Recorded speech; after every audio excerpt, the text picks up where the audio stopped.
C'était à la base un groupe d'amis qui a grandi ensemble à Bagnolet dans le 93. Et vers la fin de nos études, on s'est rendu compte qu'on a traversé un peu des choses difficiles, que ce soit au niveau professionnel, au niveau scolaire. Et on s'est dit que se mettre en groupe, c'était plus simple pour transmettre ce qu'on avait à transmettre aux autres. Parce que nous, dans notre parcours, il y a des gens qui nous ont aidés. Au début, c'était vraiment purement l'amour d'une amitié et l'amour d'un grand frère. Ils m'ont mis directement en fait dans leur projet, ils ne m'ont pas posé la question. Moi, je n'ai pas choisi, je ne me suis pas levé, je me suis dit, je vais faire partie de Win-Win. Je faisais partie de Win-Win. Midi 30. On se revoit dans combien d'heures? 3 heures. En direct avec le colonel président de Win-Win. On se revoit dans 3 heures, Inch'Allah. Pour aller où? En Islande. Pourquoi on a choisi l'Islande cette année? Eh bien déjà, parce que ce n'est pas une destination qui vient en tête de tout le monde. Et surtout, c'était aussi l'idée de faire sortir les participants du voyage de leur zone de confort. Alors là, en Islande, on est en train de tourner un documentaire qui va retracer l'aventure.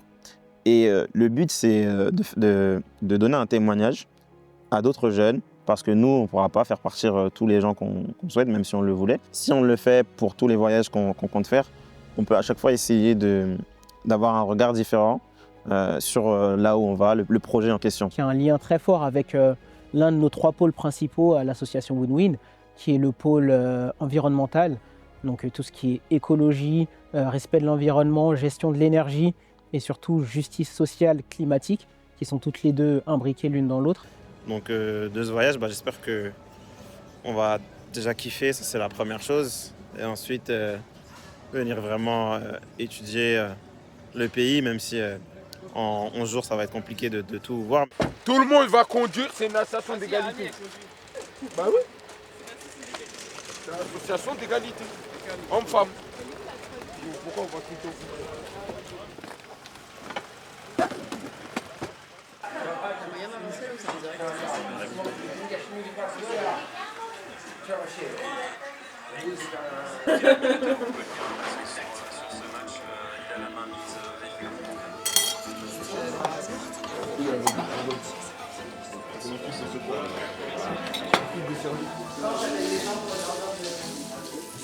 C'est important de faire la biceps. C'est important. Nous, on n'aime pas ça. On n'aime pas les choses sales.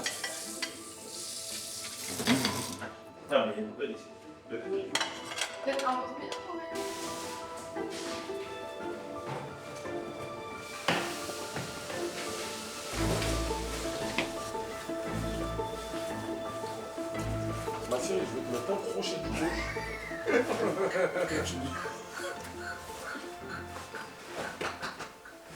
Cascatello, Maya, ça va? Ça va et toi? Tu vas bien? Les checks caméra. Check comme ça. Tu connais pas les checks caméra? Ça, on check la caméra.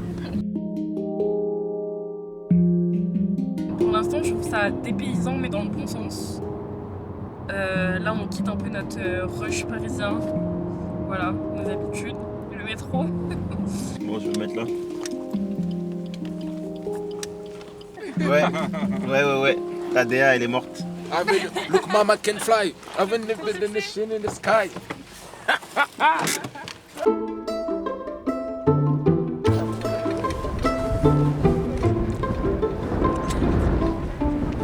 Par contre, le vent là, il est puissant.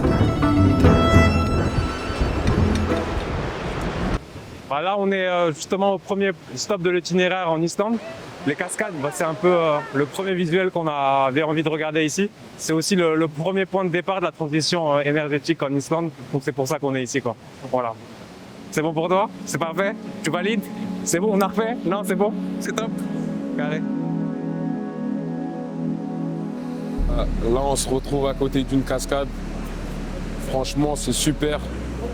On voit que la nature fait mieux les choses que les humains. On peut voir que c'est magnifique, c'est la nature. À force que l'eau elle tombe, je pense que ça a creusé dans la roche et ça fait un espace en fait.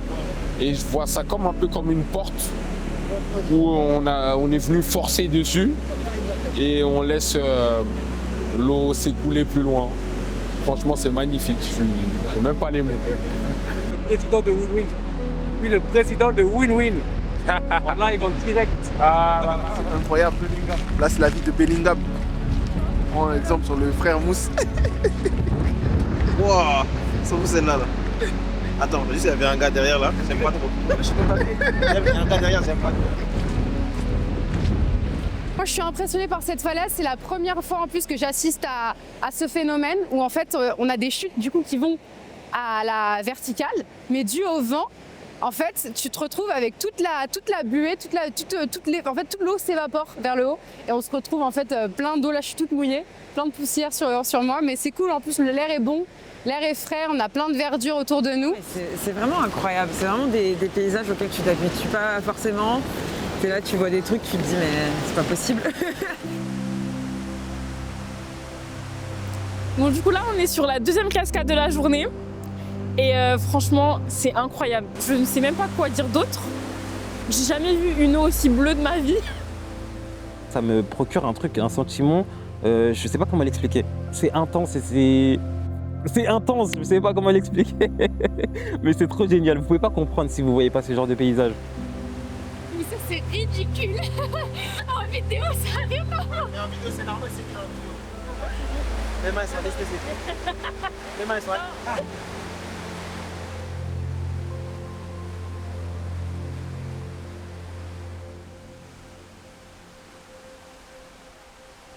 Les paysages toujours bouche bée. Pour quelqu'un qui aime la nature, qui aime la photographie, la vidéo comme moi, j'ai pris une claque à chaque coin de virage. Ça a été vraiment époustouflant.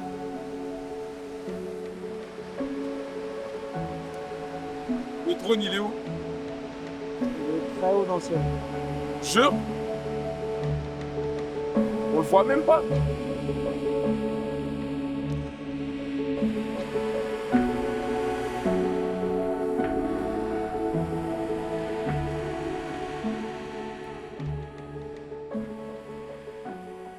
C'est aussi ça, les voyages. Moi, c'est ce que j'aime particulièrement dans les voyages, c'est de se rendre compte qu'on a une diversité de paysages, de couleurs, de faune, de flore. Même si on voit les choses à la télé, sur des vidéos, sur Internet, sur YouTube, dans des films, le voir de ses propres yeux, le sentir, c'est un sentiment indescriptible.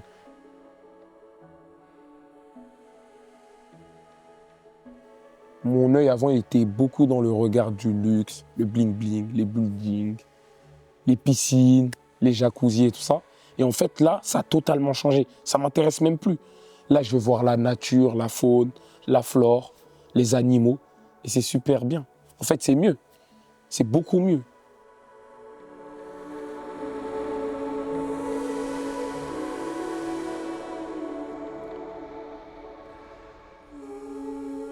So maybe one tray per 2 persons and one tool to plant. How does it work? Yeah, I will show you. We'll go out there where you have more. You see the green plants over there? Yes. That's the lupine. Lupine, yes. And if we plant these into the lupine, the shelter of the lupine, Okay. they will do well. But out on the barren, they're not going to do well. So we have to go into the green. Yeah. Let's go. What kind of It's Sitka spruce. On suit, hein. Spruce. spruce? C'est quoi? Personne peut m'aider? On regardera sur internet. Ok, thank you. Retiens juste le mot. Spruce. Spruce. On suit avec l'homme. Donc au Maroc, on avait 200 en un jour, 400 on arbres. avait fait 200. 400 arbres. Petit groupe. Et là, on va en planter bon, un peu moins. Ah non, en fait. This sand area, it's about 4,500 hectares. There's more and more sand when you come further out. So this was all sand, maybe 30 years ago. And there was a plane that seeded the lupine. This is a lupine here. So the lupine is sort of, you know, coming all over the area. And we have Sitka spruce. We want to plant into this area, create a forest. So this is Sitka spruce. And I think 2-year-old plants. Ça c'est pour fermer. Ok. Avant de planter, tu dois le fermer. Ok. Tu rentres. Ensuite, quand tu as mis ta plante dedans, tu ouvres en appuyant et tu lèves en même temps. Ok. Et ensuite tu mets la bourdoure autour. Ça s'appelle comme ça? Du saupoudre. Il s'appelle comme ça. Okay. C'est bon? pour moi, en fait, le fait de planter, ça a été une révélation. Ça a été une révélation de ouf parce que j'ai toujours rêvé de le faire. It's very good. Very good. T'es content? Yes. C'est une expérience similaire à ce qu'on a fait l'année dernière au Maroc, avec des technologies un peu plus avancées, qui demandent beaucoup moins d'efforts physiques. Et je trouve que c'est génial.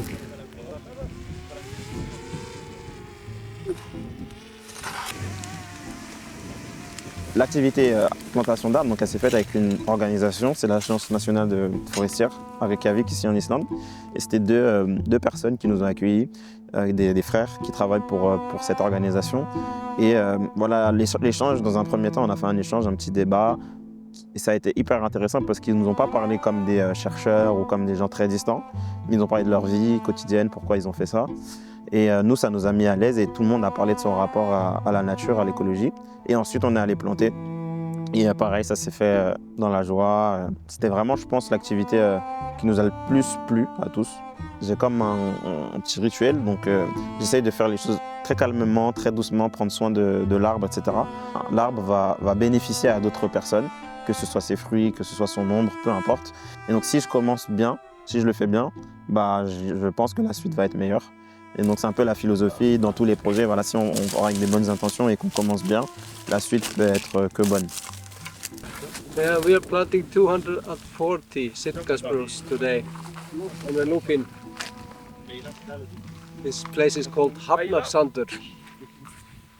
Old desert. So there were no, around 2000 there were no trees. Okay. So, en 2000, il n'y avait pas d'arbres en 2000. All trees are planted after. You can eat the berries, it's okay. C'est bon? C'est sucré? C'est comment? C'est très sucré. C'est acide? Un petit peu, oui. Merci.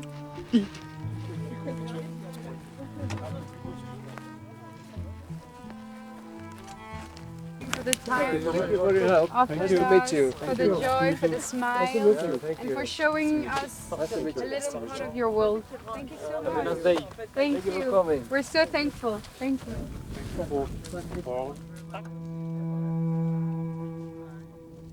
Je pense que c'est important l'écologie et faire attention à la planète, mais les moyens qui sont mis en œuvre sont très inégalitaires. C'est vrai. Comme je t'ai donné l'exemple du G20, comment on peut dire à des pays comme le Mali, la Somalie, de moins polluer dans leur pays, alors qu'ils n'ont même pas d'usine, ils n'ont même pas de route? Je ne pense pas que l'Afrique est en cause dans la pollution de la planète. Je ne pense pas du tout. C'est plutôt l'Europe et les États-Unis et la Chine. Comment vous pouvez faire signer des traités, des papiers au Mali, au Sénégal et tout ça, alors que vous avez utilisé ça pour développer votre pays, mais vous ne voulez pas que les gens ils utilisent ça parce que vous avez trop pollué la terre. C'est inégal. Aujourd'hui, on est dans des systèmes capitalistes où la redistribution des richesses n'existe plus. Il ne faut pas se leurrer, ça n'existera plus jamais et ça va même s'empirer. Il ne faut pas s'attendre à ce que, d'une part, les plus grandes fortunes tendent à redistribuer leurs richesses d'une manière ou d'une autre, que ce soit directement via les impôts ou via des investissements dans des programmes qui vont profiter à tout le monde. Ça n'existe plus. Et derrière, effectivement, malheureusement, c'est pour ça que je posais la question d'ailleurs aux deux gars, niveau géopolitique, tout de suite, niveau politique, local en Islande, et tout de suite on a vu, ça les mettait mal à l'aise, parce qu'ils savent que même eux, leur gouvernement, même s'ils sont dans un pays très porté écologie, finalement, ils vont jamais faire les grands choix politiques à haut niveau qui vont dans ce sens-là. La France est super bien. C'est là le bon pays. Le système qui a été mis en place, il est extraordinaire. Mais les personnes qui se chargent du système français aujourd'hui, mais c'est pas possible. C'est pas la France le problème. C'est les gens qui s'occupent de ce système-là le problème. Donc pour dire que finalement, il ne faut pas se reposer sur l'État parce qu'on sait que c'est pas la tendance, mais se reposer plutôt sur les acteurs locaux, les associations et surtout sur l'éducation des particuliers, notamment des enfants, des Next Generation, pour qu'ils aident dans leur éducation, dans leur manière de faire, dans leur manière de grandir, dans leur manière de penser, cette fibre respect de la planète et conservation, pour que ça devienne en fait dans 100 ans une habitude de tout le monde. Et pas se dire on attend que les politiques fassent quelque chose, parce qu'on sait qu'ils vont rien faire. 25, 12. Ah, c'est bon, j'avais pas ça. Ah, c'est bon. C'est un pan. Un pan. C'est une dinguerie. C'est une dinguerie. C'est ça votre maison? C'est tout? Mais c'est un château. C'est toute la maison? C'est toute la maison. Ah, il y a un couloir. C'est impossible. C'est impossible. Je suis choquée. Moi, je suis désolée. Ah ouais, Brian, tu veux faire à manger, on a la belle cuisine. Je suis choquée. Non, c'est impossible.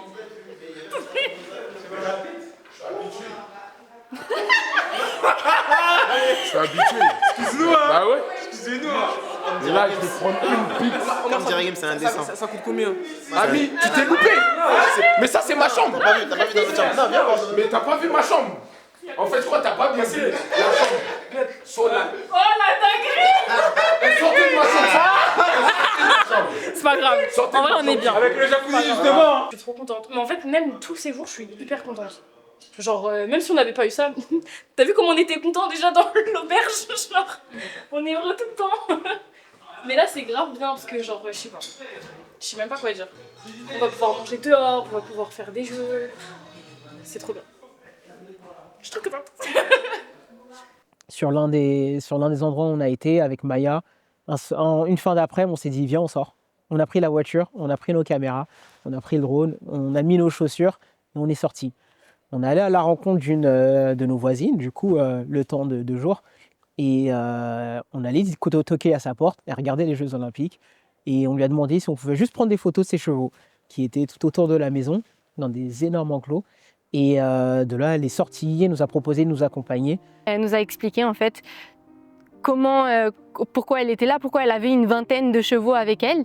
Et donc elle nous expliquait que ces chevaux, c'était des chevaux qui étaient utilisés pour la compétition et que donc c'était des chevaux de course, d'obstacles, etc.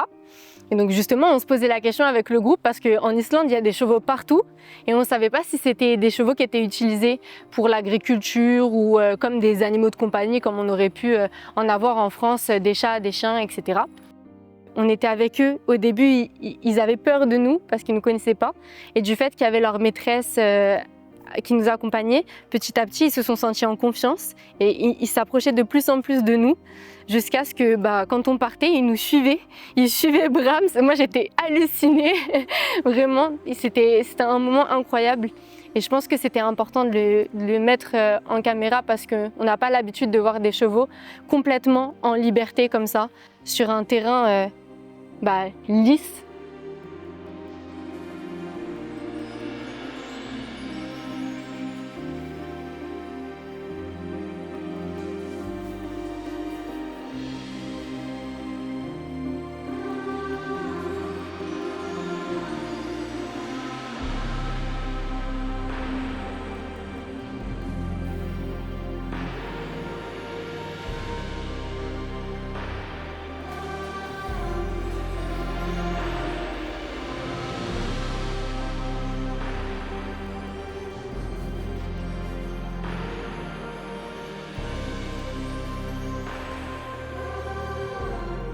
Dans les prés, on voyait beaucoup de petits rochers comme des petites mottes et on ne comprenait pas forcément avec Maya d'où ça venait.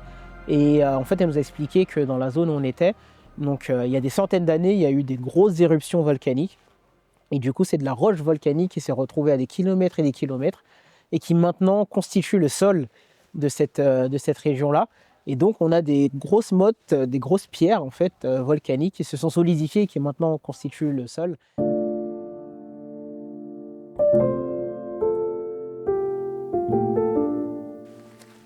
Tu penses qu'elle va être dure la randonnée? Non, tu connais l'expérience qui parle. C'est comme une petite promenade pour aller chercher le pain. C'est rien d'autre. Il y en a qui font high en anglais.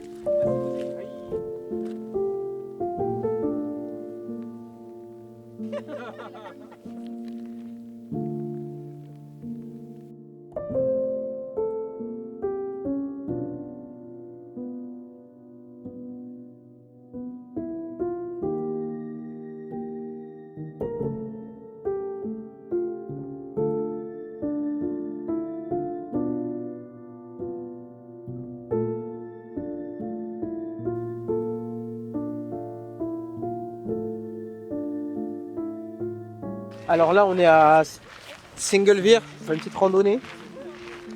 À peu près 2 heures de marche si on est bon. Si personne ne flanche avant. C'est important, tout ce qui est développement de soi, de mental. On va pouvoir voir Oumar nous montrer ses talents de randonneur. Est-ce que tout le monde va suivre la randonnée? C'est ça aussi. Après, il faut des bonnes chaussures pour la randonnée. Hein. Il faut un mental d'acier. Ils ont préféré aller manger au chicken spot plutôt qu'aller acheter des chaussures de randonnée. Fallait ça, il fallait se préparer, il fallait se couvrir. J'ai appris que j'étais capable de faire de la randonnée. Ça, c'est énorme. Chose que je n'avais jamais faite de ma vie. Finalement, c'était pas si terrible que ça, vu que on est tellement absorbé par le paysage que voilà. Surtout quand juste avant on était à Paris et que juste après il n'y a plus de bâtiments. Le décalage il est dingue. Ça m'a appris à faire une place aux autres, je dirais. J'ai pas l'habitude de faire ça. Je suis pas renfermée, mais je suis très. Je sors pas beaucoup de ma zone de confort en ce qui concerne les gens. Et je pense que c'est pour tout le monde. Quand tu as ton quotidien, tu pars en vacances avec tes amis, etc. Là, c'est pas le cas du tout. Et ça m'a aidé. Larmes.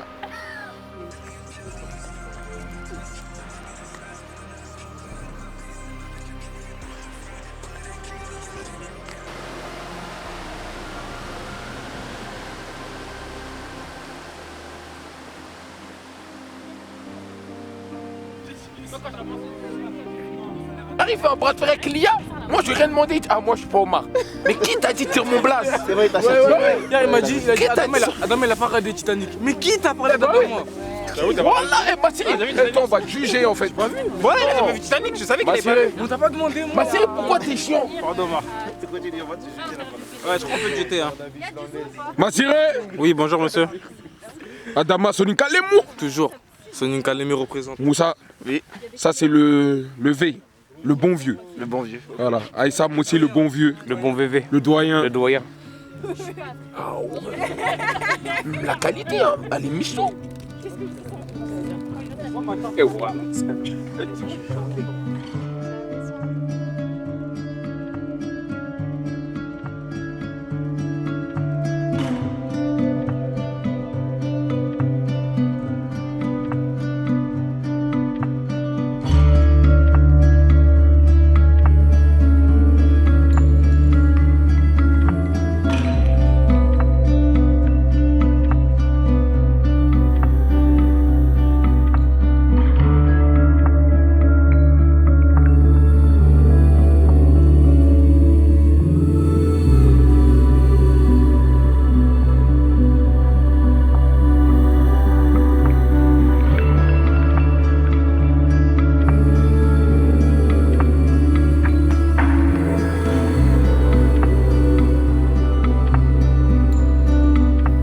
Moi, j'avais pas trop d'appréhension de l'Islande parce que j'ai pas tellement voyagé dans ma vie.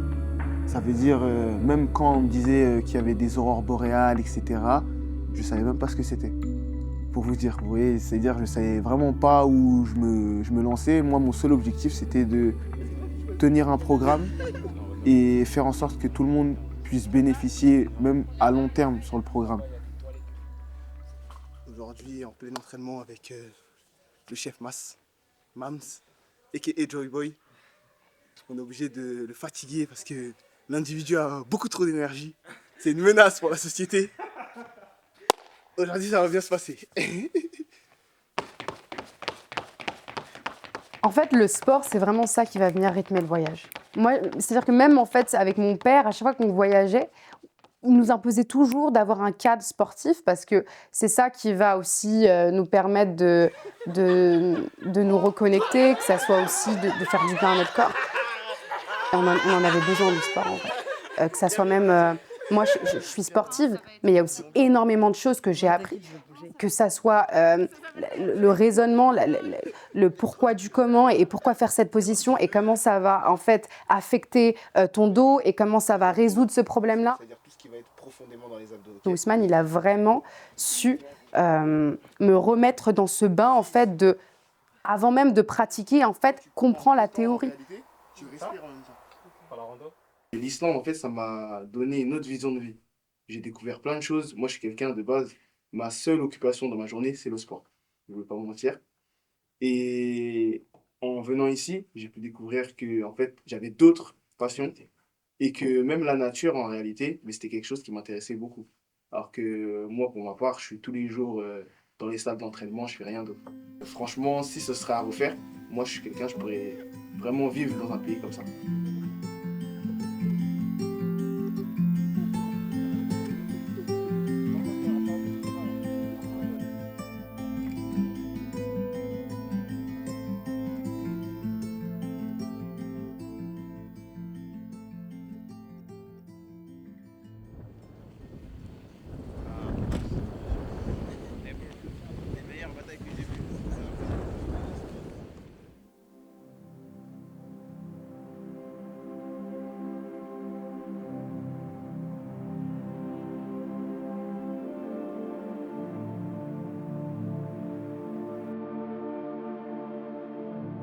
Là, ce qu'on peut voir en bas, c'est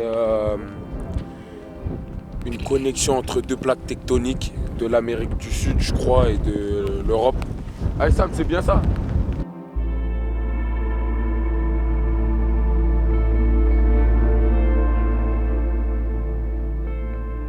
La transition écologique, en réalité, c'est une énorme chose parce qu'on ne s'en rend pas forcément compte quand on n'a pas en fait tout cet environnement-là ou quand on n'a pas forcément la chose dans la tête que ah ouais, ça, s'il n'y a pas ça, ben on n'aura pas ça. Si on n'a pas ça, ben on n'aura pas ça encore. La centrale géothermie, ouais, c'est le principal élément de la transition énergétique en Islande. On ne pouvait pas passer à côté de ça. Celle qu'on a faite, c'est la principale centrale qui alimente quasiment 70% de l'énergie électrique et en eau chaude de l'Islande. Moussa, Oui. tu t'attends à quoi? Franchement, je sais pas. Je suis jamais rentré dans une centrale. C'est étrange comme lieu. Donc je suis désolé, ma réponse est nulle, mais je sais pas, je m'attends à rien. Tu sais ce que c'est les centrales géothermiques? Non, je suis venu pour découvrir ce que c'est. Je sais ce que c'est de nom, mais j'ai jamais visité. On va voir ce que c'est aujourd'hui. Mais pourquoi tu tiens son bras comme ça? Centrale géothermique pour toute l'Islande, hein. Pas que pour la capitale, pour toute l'Islande. Pas que l'Islande, hein. Il n'y a qu'une seule centrale géothermique pour un seul pays? Je pense qu'il y en a plus, il y en a pas mal. Il y en a plusieurs, mais ici c'est la plus impactante. Elle a été créée en je sais pas quelle année. Ça veut dire que ici il y a beaucoup de volcans et il y a beaucoup de géothermie. Ouais. Et ça c'est tous les points des zones où en gros l'humain est venu installer des trucs. Où la température est moins élevée parce que forcément tu t'éloignes des zones volcaniques. Exactement. Donc plus tu t'éloignes, plus les températures vont être basses. Oh, can you tell me more where we are? Can you tell me where we are, and can you tell me a bit about this place?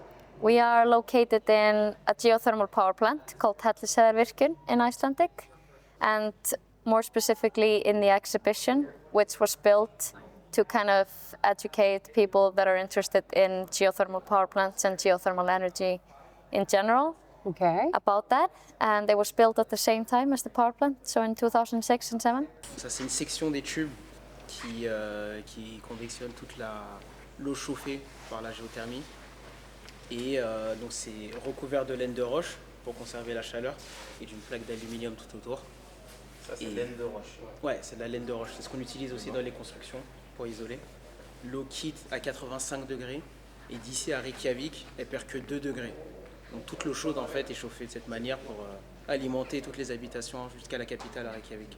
Et donc ce qu'a fait l'Islande, et je trouve que c'est génial, en fait ils ont augmenté leur production d'énergie liée à la géothermie en passant de 50% à 85%. Et donc de ce fait, ils se prémunissent contre d'éventuelles crises pétrolières ou autres.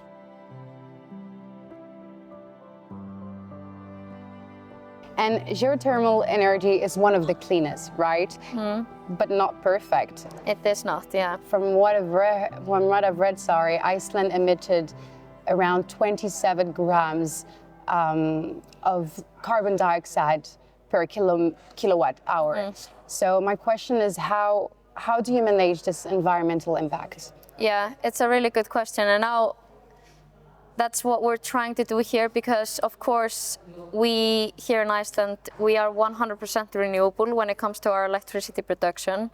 So it's 70% hydro and then 30% geothermal. Okay. Hydro does not have any emissions in that sense. Of course, the construction, but not the actual energy production.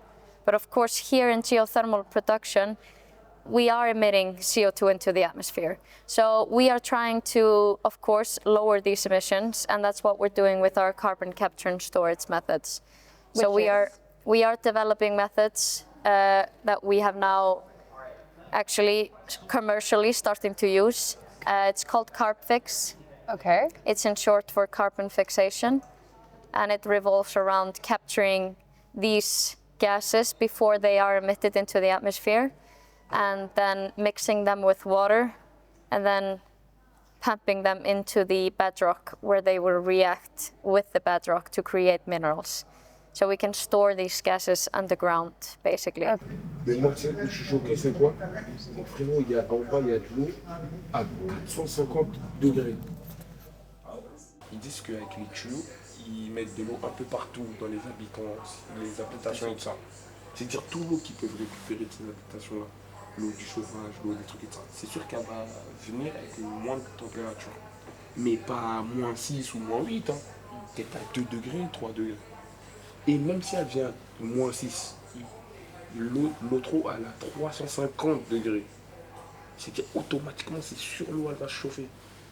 C'est une température trop élevée, 350 degrés. Je crois que ça va rien changer. Tu vois? In terms of sustainability, so now we need to, like, just in terms of electricity production and hot water production, we need to just utilize our system sustainably by managing how much we are taking up of the geothermal fluid. So we have the environmental agency kind of controlling the pressure of the system. So we know, okay, the pressure is now at this limit. If it goes lower, we need to stop utilizing this borehole and go into the next one. So there's a regulation. There is a regulation, yeah, and that's something we have been, I guess, developing over the last few, maybe 40 years, 50 years or so. We're all trying, and I think what you guys are doing coming here, trying to, understand what we are doing and how you guys can incorporate that, and there's probably so many things that we could learn from you as well. I think this is all about that, yeah. En Islande, on voit bien qu'il y a des efforts qui ont été faits depuis longtemps. Le gros de la transition a été fait. Mais en fait, c'est pas parfait parce qu'il manque plein de petits éléments, des éléments pragmatiques, etc. Et donc vous avez à la fois des difficultés économiques de mettre en place ça coûte super cher de mettre en place les infrastructures, etc. Et puis c'est difficile d'un point de vue pragmatique, technique. Il faut des infrastructures qui résistent au froid, au vent, à la pluie, à la sismologie. Donc il va toujours rester un pourcentage de personnes isolées, de personnes de choses qui sont difficiles à électrifier, difficiles à rendre vertes, etc. Et en plus, il y a la difficulté marginale de l'acceptabilité, puisqu'il y a un moment où on a fait tellement d'efforts, on a fait, voilà, ça suffit, et bon, la transition énergétique c'est sympa, mais on aimerait surtout avoir un pays qui marche. Et donc ça reste des problématiques souvent qu'on a en Islande. Là, je sais pas ce que c'est. J'avoue. C'est la turbine. C'est la turbine. Tout ce que je peux vous dire, c'est que ça s'enlève dur. Partout. Pourquoi ça s'enlève dur On m'a dit que c'était le souffle. Le souffle du père. On voulait aller découvrir comment les Islandais, le peuple islandais, le gouvernement islandais avait réussi à mettre en place une politique beaucoup plus respectueuse de l'environnement que ce qu'on a chez nous en France, mais aussi se confronter à la réalité et se rendre compte que finalement, on a pu le voir à travers toutes les images que vous avez vues dans ce film, que y a des idées qu'on a reçues, des choses qu'on pense sur l'Islande, tout n'est pas forcément rose. Et c'est un constat qu'on a chez nous aussi sur tous les sujets, dans tous les domaines sur lesquels on peut intervenir dans l'association Win-Win, c'est qu'il faut toujours nuancer les choses.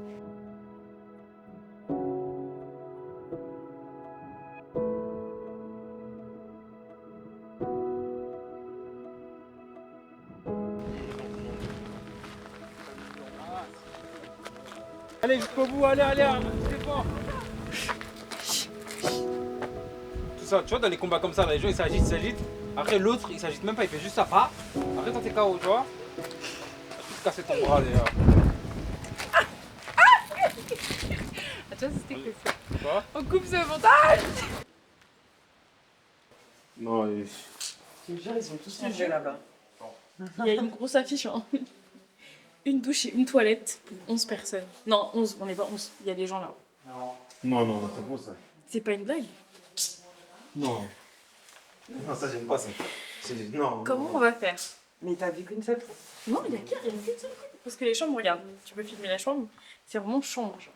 Il y a 2 lits, une armoire. Au niveau de la chambre, on est dans une chambre de petit écho. C'est une chambre avec Tupac Westside. C'est une chambre, il y a pour dormir seulement. C'est pas le grand luxe, mais c'est bien. C'est déjà bien, très très bien. Non, parce que même les lits, ils sont très confortables. Voilà. Moi, j'ai un lit qui est très dur chez moi. Donc là, franchement, ce qui est bien, Ousmane, il va pas me déranger à faire son sport. Si, il n'y a pas assez d'espace. Il y a d'espace, regarde. Là, ici, là, je peux faire du gainage.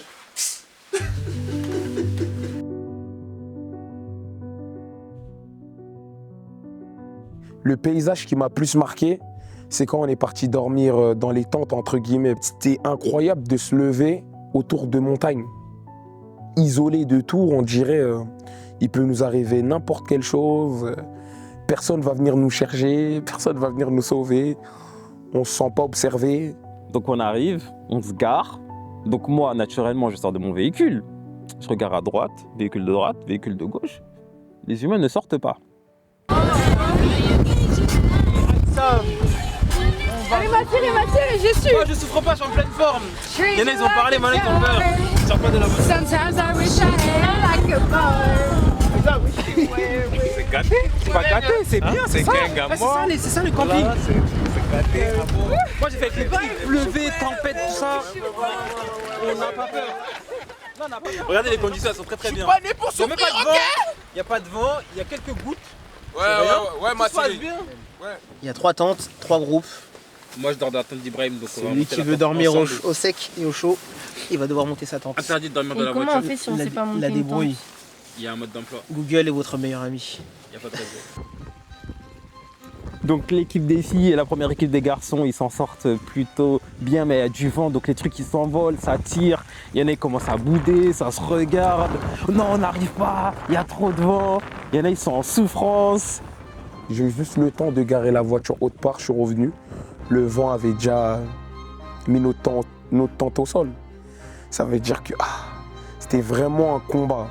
Parce que rester sous la pluie, dans le froid, avec du vent, pendant au moins 2 heures, sans gants, en train de monter une tente, franchement, je pense que c'était l'épreuve qui m'a plus éprouvé du voyage. Comment dire? Moi, je sais plus. Sans mots. Sérieux? Le vent par la seconde. Écoutez le condé.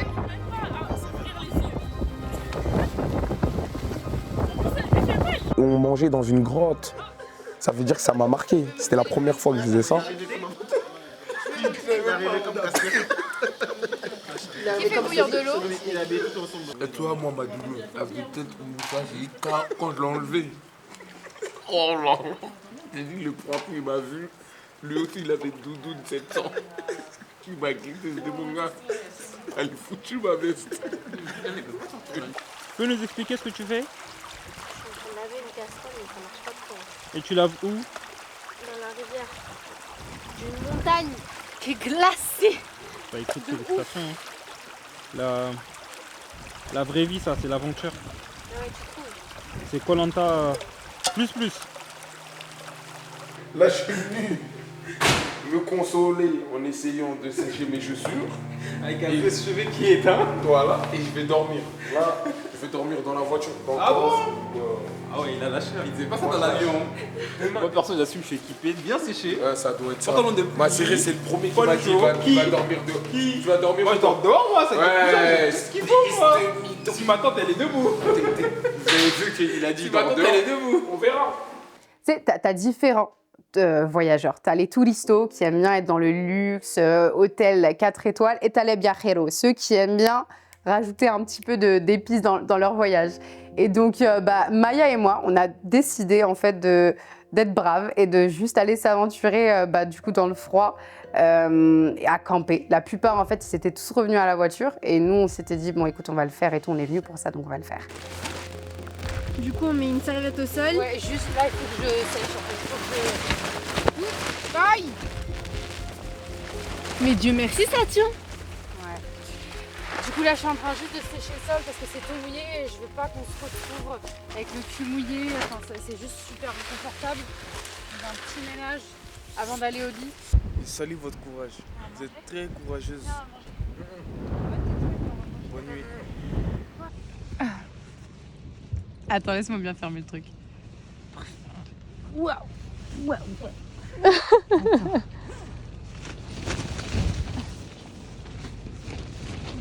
C'est bon. Elle est épique cette tente.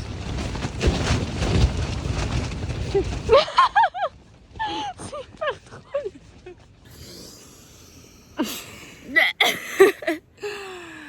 Bah écoutez, on vient de se réveiller.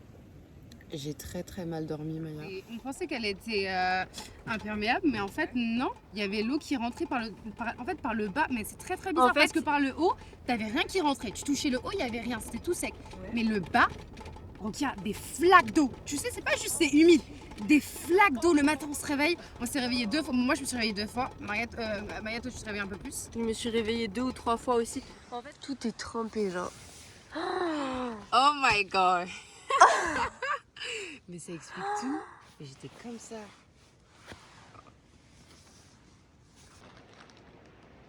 Jure.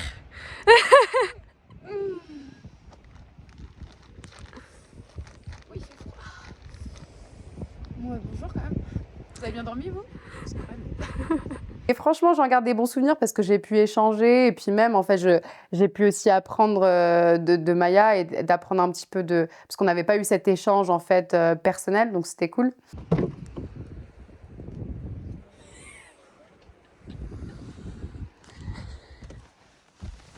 Coucou. Coucou. Ça va? Et toi? Ils sont où les autres? Des autres voitures. Cette nuit-là, en fait, j'étais beaucoup d'ambition, mais la réalité m'a frappé.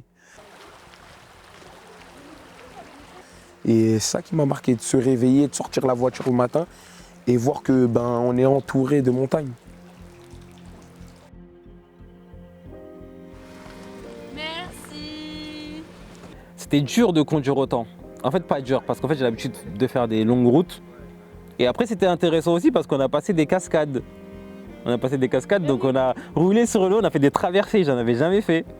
Elle sort par la fenêtre avec son appareil photo, elle met pas le collier, comme ça elle le tient, il y a des secousses, aucune crainte. Moi j'aurais grave eu peur. Franchement, jamais je ferais ça. Ah, ça, c'était bien ça. Parce que moi, j'aime bien charrier mes potes et tout ça, j'aime bien faire le mec. Parce qu'en France, j'aime bien conduire des voitures et tout ça. Ça veut dire que là, j'étais en Islande, dans d'autres conditions, dans des conditions extrêmes avec une voiture. Et je devais encore, entre guillemets, prouver que j'étais un pilote. Et je pense que ça s'est bien passé. Et avec l'aide des filles, aussi un peu ma connaissance. Parce que moi, quand j'étais petit, j'allais au Mali avec mon père. Et pour faire Bamako et le village, c'est mon père qui conduisait. Et il m'a toujours dit, pour prendre des fleuves, des trucs, il faut toujours essayer de voir l'endroit le moins profond. Ça veut dire on zigzaguait un peu dans les fleuves, mais on s'est bien en sorti. Franchement, c'était une bonne expérience. Je dirais la loi, elle est trop haute. Hein.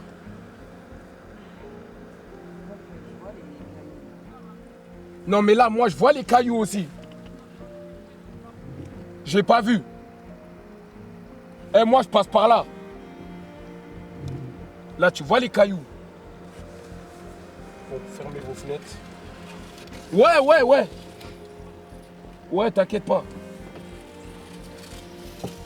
On n'est pas arrivé en fait, on dirait qu'il n'y a pas de fin. Et tu sais c'est quoi le risque?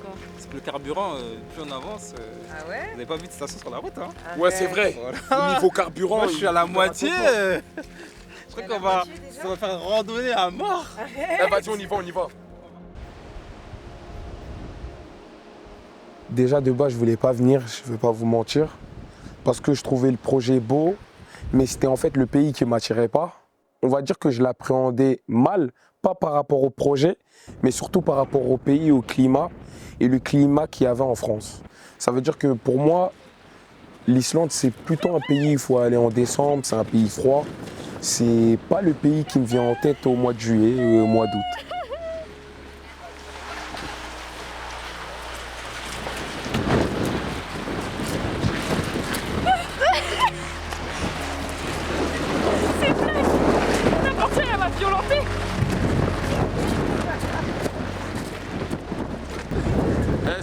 C'est le dégât complet, le vent, c'est magnifique.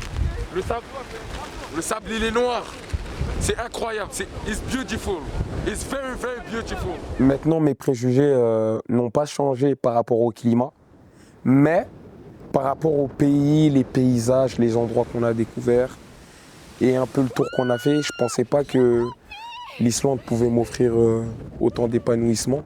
Ça veut dire que en vérité, ça m'a agréablement surpris.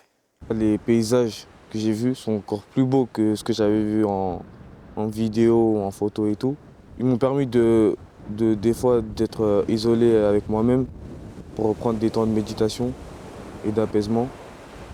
Et je pense que dorénavant, je prendrai plus de temps à réfléchir et à me poser qu'avant.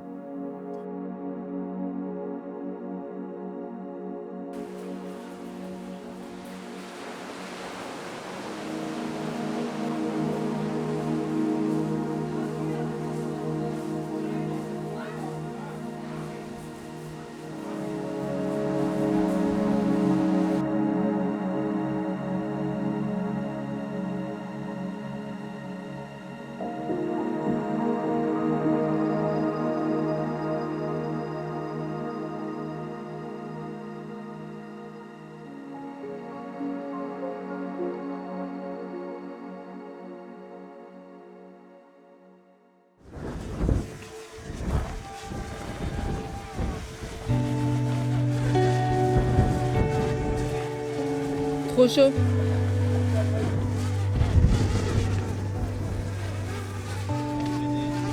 Ça doit prendre un petit peu quand même, pas super haut.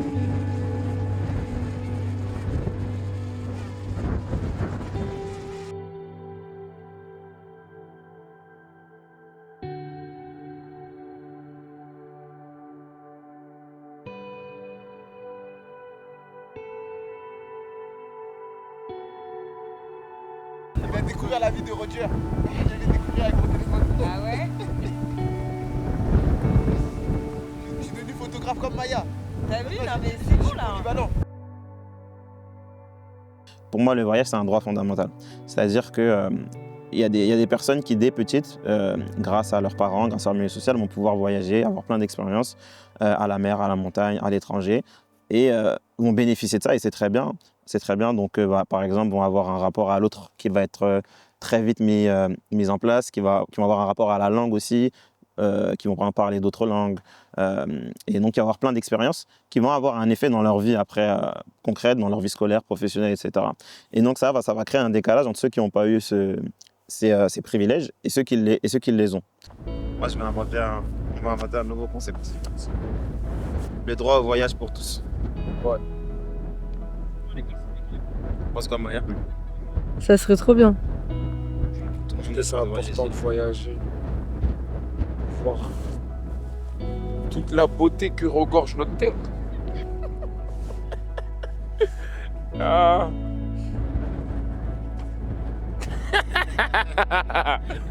Où ça? Tu touches le paysage. Voûte. Un ou pas? Oh.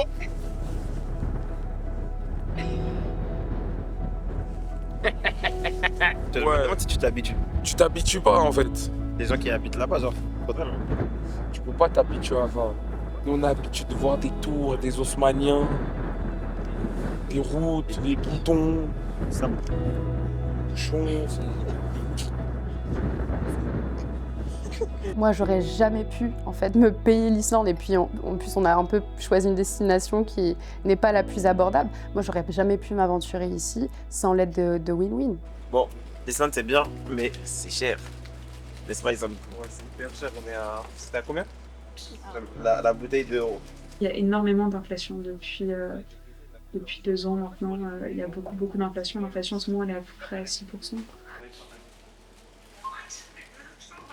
Ça coûte de ouf en fait. Il fait ça avec soi. Pour un pourpin, 6 000 €. Incroyable. 6 000, ça fait combien? Ça fait 36 €. 36 € pour ça. Le SMIC, il est à 2200 €. Ah ouais? Ah oui, ok, donc ça se comprend. Donc du coup, les prix sont plus élevés, mais c'est relatif.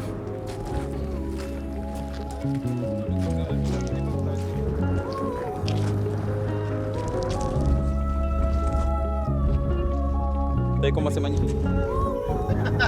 Cascade d'Islande.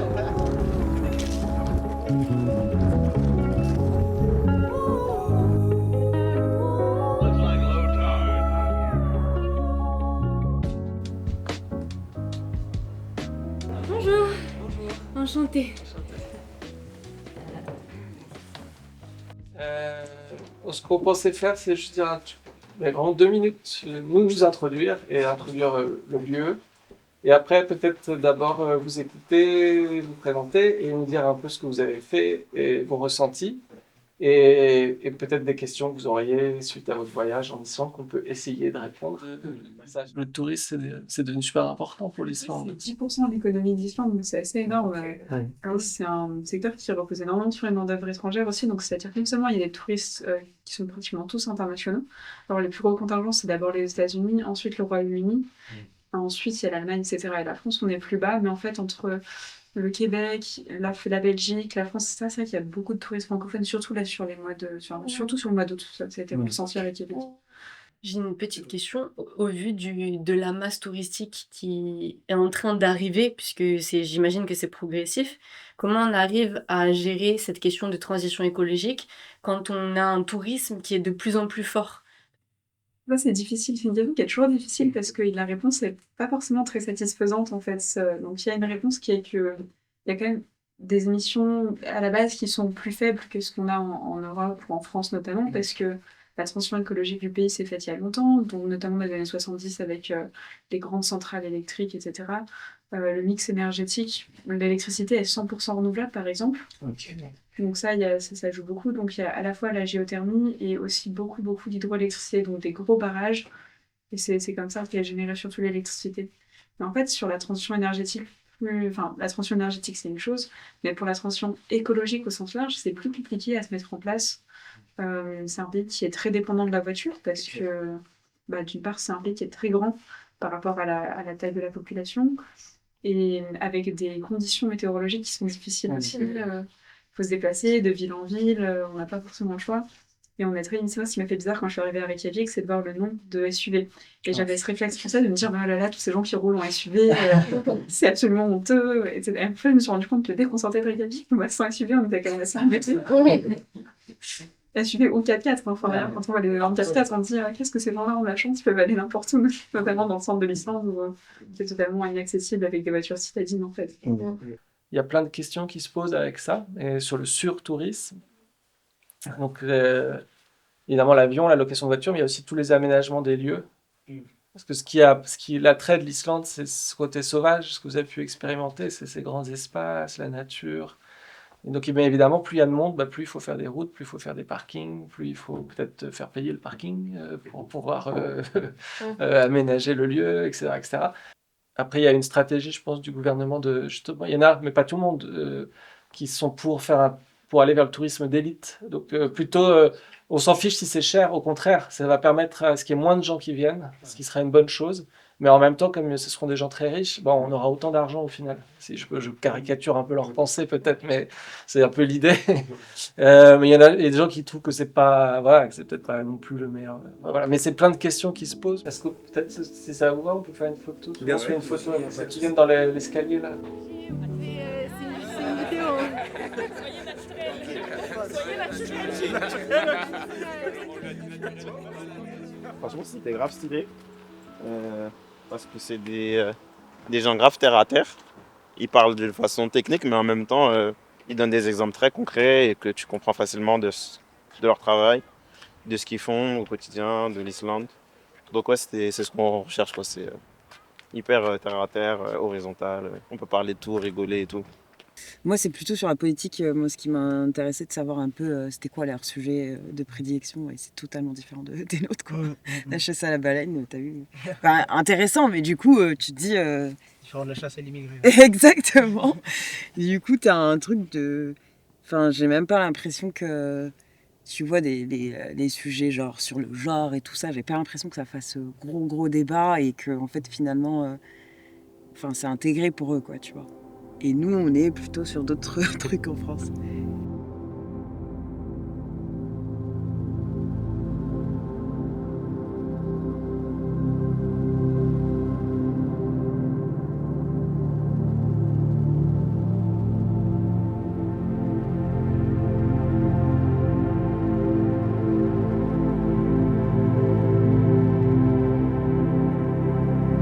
C'est bon, il y a tout le monde.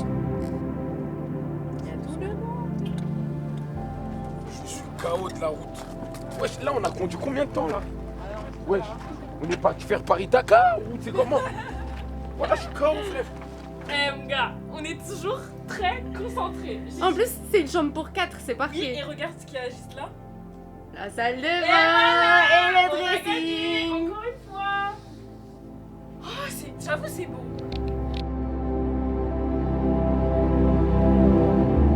Dans mon voyage, il y a eu plein de moments qui m'ont marqué, mais les meilleurs, je pense, c'est quand on rigolait beaucoup. Moi, j'aime énormément rigoler. C'est-à-dire, chaque moment que j'ai passé ici, mais c'était, on va dire, un vrai bonheur. En fait, tu pouvais pas être autre chose que toi-même pendant ce voyage. Et du coup, forcément, ça change. Moi, ça m'a... Bon, je dirais pas que ça m'a changé, genre. Mais je l'ai senti. J'ai senti quelque chose, en tout cas. Parce qu'Ibrahim, lui, savait pas en fait. Là, avec sa veste. Non, moi, j'ai bien rigolé. Il est dans une main. Sur son duvet. Il dit, tu vas où, Alice, je vais dormir dans la cantine. Même pas le duvet. Ça m'a brûlé le dos. La musquine. Non, Adam m'a dit la vérité, t'étais fatigué, t'as dit n'importe quoi. Je te jure, je serais retourné dans l'eau même. Cantine, je serais retourné dans l'eau chaude, c'est mieux. J'ouvre la voiture à Brahim, ils dorment tous. Comme ça, Il est bon. Pas besoin de m'embrouiller. Je vais dormir à la cantine, laisse-moi tranquille. Ma première crainte, c'était le savoir-vivre en groupe. Vivre 2 semaines avec des gens qui viennent de différents pays, avec différentes idéologies, différentes manières de voir, forcément sur le long terme, ça pouvait peser. Surtout que moi, je suis quelqu'un de très extraverti, mais j'ai quand même besoin en général de revenir aux sources et d'un petit peu m'isoler et de prendre sur moi. À chaque fois, on va donner des thèmes et vous écrivez ce que vous choisissez. Et après on va mettre sur la table les papiers et on va tous essayer de deviner qui c'est. D'accord. T'as compris? Mais si moi je pose ma pile, on va savoir que c'est moi pas moi. Non, après on va mélanger de toute façon.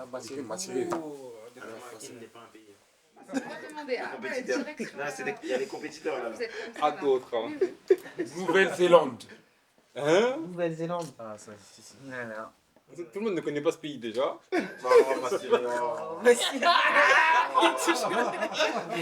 Ma rencontre qui m'a touchée, vraiment, hein, c'est vous tous. Non, mais vraiment, je suis hyper contente de vous avoir rencontrés tous. On s'est toujours entraidés. On a appris de chacun. Chaque milieu social a donné ses opinions. On a fait énormément de débats. On a beaucoup échangé. Et j'ai trouvé ça très enrichissant d'avoir chaque point de vue de personne et de parler d'un sujet. Et voir en fait que l'opinion, elle peut changer. Mais dans le fond, on peut toujours débattre et toujours trouver une solution qui est le contraire de ce qu'on voit de nos politiques en France, de croire que l'extrême gauche, l'extrême droite, ils sont complètement divisés, oui certes, par rapport à leur opinion, mais je pense que s'ils font plus preuve de mauvaise foi, ils peuvent trouver et très bien s'entendre. En fait, la dynamique du projet, la mission en vrai de Win-Win, je pense qu'elle est tellement pédagogique et elle est tellement bienveillante qu'en fait, ça se déteint un petit peu sur le personnage de chacun. En fait, c'est comme si, vu qu'on se réunissait pour les bonnes choses, malgré le fait qu'on traverse des choses vraiment compliquées, en fait, je pense qu'on se souvient du pourquoi on est là. Quand tu vois plus ou moins comment des jeunes ont grandi, comment ils évoluent, comment ils prennent des initiatives sans pour autant qu'on soit derrière à tenir un peu les ficelles, je me dis que c'était aussi l'idée de départ, tu vois. Pas l'idée de départ du projet Islande, mais l'idée de départ de Women, en fait. Mon but, c'est de faire une génération, refaire une génération comme la nôtre. Et mes ambitions, c'est qu'en fait, on me remplace et que ça turnover tout le temps. C'est ça l'ambition. Et que c'est tout le temps un échange et gagnant-gagnant. Que moi, je laisse ma place, comme les anciens, que je la laisse à Adama.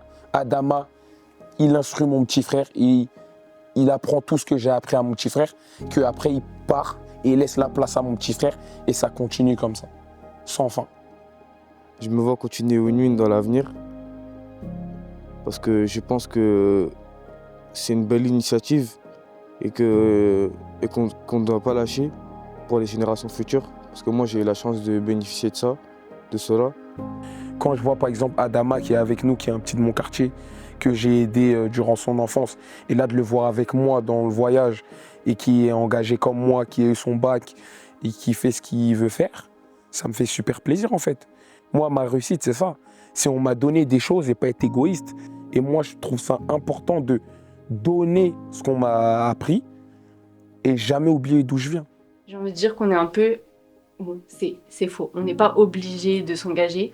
Mais quand on voit ce qui se passe autour, quand on a un minimum de sensibilité, un minimum d'humanité, on est obligé de se sentir concerné et d'essayer de... J'ai envie de dire changer les choses. On dit tout le temps qu'à notre échelle, on ne peut rien faire. Mais je le vois avec Win-Win et avec les actions de Moussa. C'est que rien que nous, aujourd'hui, on est en voyage. Et je pense qu'on n'aurait pas eu, pour la plupart, la possibilité de venir ici si on n'avait pas pu partir avec l'association. On a froid. Redonne la caméra à la personne qui doit la voir, s'il te plaît, Massimo. Pourquoi? Parce que Parce que quoi? Parce que j'ai envie. Ce matin, on a fait le glacier et ça m'a particulièrement étonné. Ami, on avance un peu, s'il te plaît. Please. Bon, ils sont en souffrance. C'est grave dangereux. Non, mais tu peux glisser tout ça. Et en fait, normalement, c'est un camion spécial qui t'emmène. Il y avait 3 heures d'attente. Te faire monter tout ça. Mais à pied, c'est mort. À pied, si tu vas là-bas, tu salues. On te laisse là-bas. Où est passé mon enfant? Bah, il est mort de froid. Tu vois le froid de là-bas, là. Tu vois quand Jamel debout, je dis c'est putain, on est au moins 10 000. Il fait hyper froid là-bas. Un Malien qui rencontre le glacier. Ah, gars. J'avoue, c'est incroyable. On va pas trop bien voir à la caméra parce que c'est blanc. Mais c'est incroyable.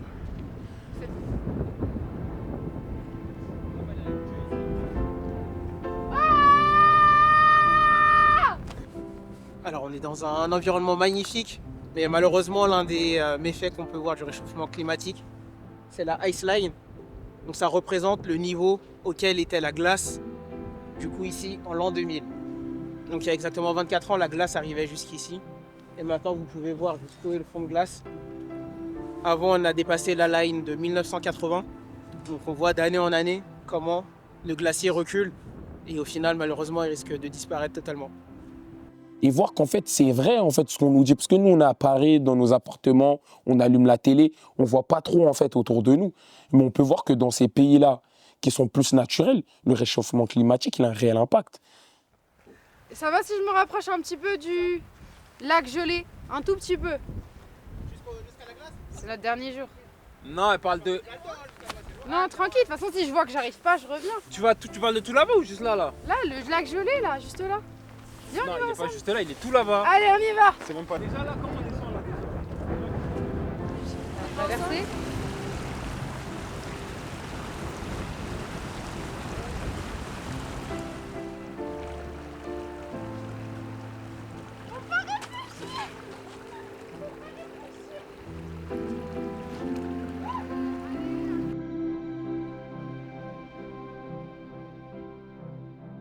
s'il faut partir maintenant en voiture, mais vous, au pire, vous y allez. Loin. Ok, on est très loin. D'accord. Mais si vous voulez y aller, moi je vais y aller là et après je vous rattraperai. En vrai, j'ai envie de voir aussi. Ah ouais, on est juste tellement près du but là. Ouais. Allez, on y va. Vas-y. Attends, je pleure là ou pas? Non, pas encore.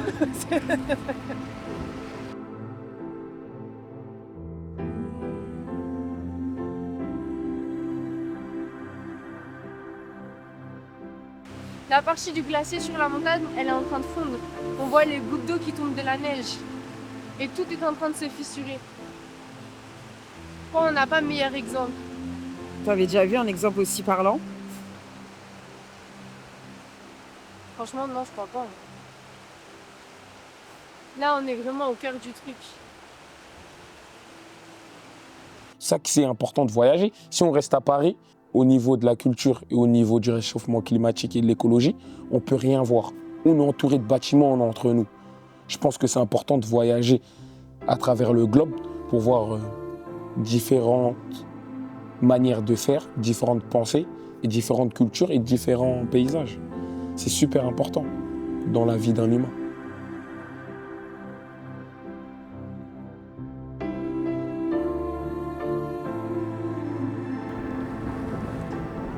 Tout en haut d'un glacier. Regardez ça. C'est sportif. Hein.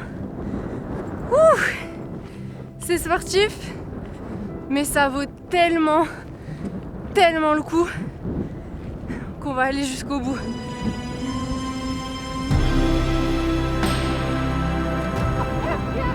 Oh my god! Oh my god! Oh my god!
J'ai passé, franchement, même si je suis quelqu'un de lunatique à la base, j'ai passé un super bon séjour.